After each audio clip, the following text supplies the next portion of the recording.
को विशेष तौर पे भारत में बड़ो महत्व है। मालवी का प्रसिद्ध लेखक नंदकिशोर चौहान को गुरु महिमा में लिखियो विशेष लेख वर्ल्ड एक्सप्रेस में प्रसारित कियो जई रह्यो है। यो लेख इन्हीं प्रकार है। गुरु तो आखिर गुरु रहे, चाहे वो महापंडित ज्ञानी या साधारण से साधारण मनक क्यों नहीं होए। शिष्य को आचरण भी सुपड़ा की तरह सार सार को गही रहे थोता देही उड़ाई वालो होना चाहिए।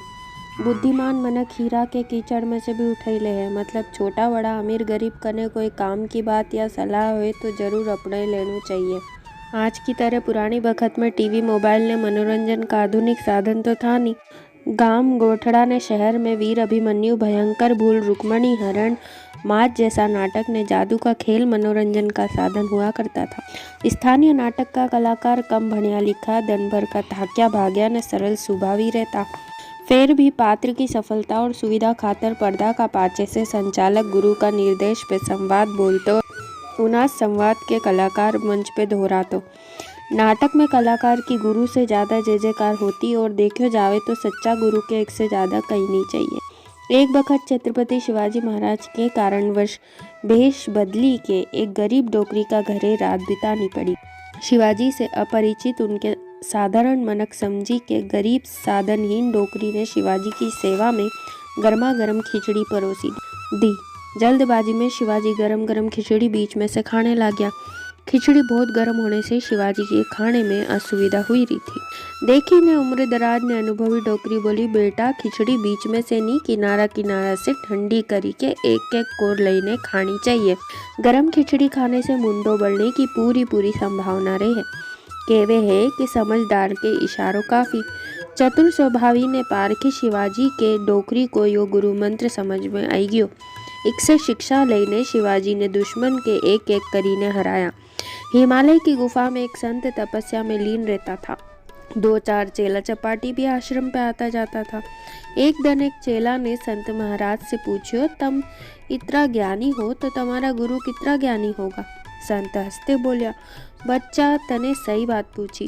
सच बोलूं तो मैंने 2 गुरु बनाया है, एक चोर ने दूसरी हिरनी। संत बोलिया कि एक बार हूँ रात्रि विश्राम की जगह ढूंढी रहो थो, मके एक चोर मिलियो, मैंने उसे रात बिताने का स्थान का बारे में पूछो। चोर बोलियो, गुरुजी तुम हमारा घरे रह सकता हो।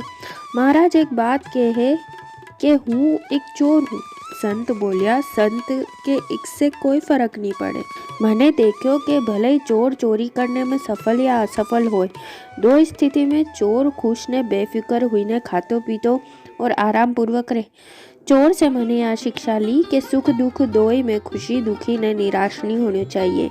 जंगल में एक प्यासी हिरनी दौड़ लगाई रही थी। वह दौड़ते दौड़ते थाकी ने एक पेड़ का नीचे सुस्ताई रही थी। उसके पास में से पानी गिरने की आवाज सुनाई दी। वह उन्हीं दिशा में गई। उके एक झरनो देखियो। जैसे वह किनारे गई, डर का मारे उन्हें दाहिनी तरफ देखियो तो एक शेर उबो दिखियो। बाई तरफ देखियो तो बयाड़ी एक शिकारी तीर कमान तानी के खड़ी हो थो। हिरनी ने 5 फिरी के देखियो तो जंगल में आग। अब हिरनी करे तो करे गई। एक आड़ी खाई, दूसरी आड़ी पहाड़ ने, तीसरी आड़ी मुसीबत। वह हिम्मत करी ने वहाँ उभी रही। इतरा में देखे कि खूब जोर की बरसात होने लगी। तेज पानी का कारण शिकारी को निशानो चुकी गयो। उको तीर जाइने शेर के लागी गयो। थोड़ी देर बाद हिरनी ने देखियो कि वहाँ शेर ने शिकारी दोई नहीं है। बरसात से जंगल की आग भी बुझी गई। इन्हीं तरह हिरनी बरबट पानी पीने चलती बनी। कहवे है कि मुसीबत कभी भी अकेली नहीं आवे। जैसे आंधी थोड़ी देर में शांत हुई जावे है, वैसे मुसीबत भी ज्यादा देर नहीं टिके। हिम्मत ने साहस से काम लेनो जरूरी है। हीरो कीचड़ में भी पड़ियो होए तो उके उठाई लेनो चाहिए। 19 तरह ज्ञान अच्छा बुरा मनक पशु कोई से भी लेने में दोष नहीं है। ज्ञान जैसे भी मिली जाए लेनो चाहिए। संत तुलसीदास के भी हनुमान जी गुरु का रूप में मिलिया। जदेज उनके राम जी का दर्शन हुआ। श्री कृष्ण ने भी गुरुवाणी का रूप में अर्जुन के गीता को ज्ञान दियो। नींव का पत्थर की कीमत ने महत्व तो अपनी सुंदरता पे इतराने वालों कंगुरो जाने हैं कि उनको जीवन मरण सुंदरता ने अस्तित्व नींव का हाथ में है। दरअसल सही आदमी को निर्माण गुरु करे है। गुरु का निर्देश पे जीवन सुधरे है। गुरु निर्देशक मार्ग प्रदर्शक है। गुरु चाहे तो पत्थर ने हीरो बनाई दे, इंदारा में उजवाड़ो करी दे। गुरु पिता की जगह है, निर्माण की जगह है। ऊपर ब्रह्म है। गुरु ब्रह्मा गुरु विष्णु गुरुदेव महेश्वरा। गुरु साक्षात पर ब्रह्म तस्मै श्री गुरुवे नमः।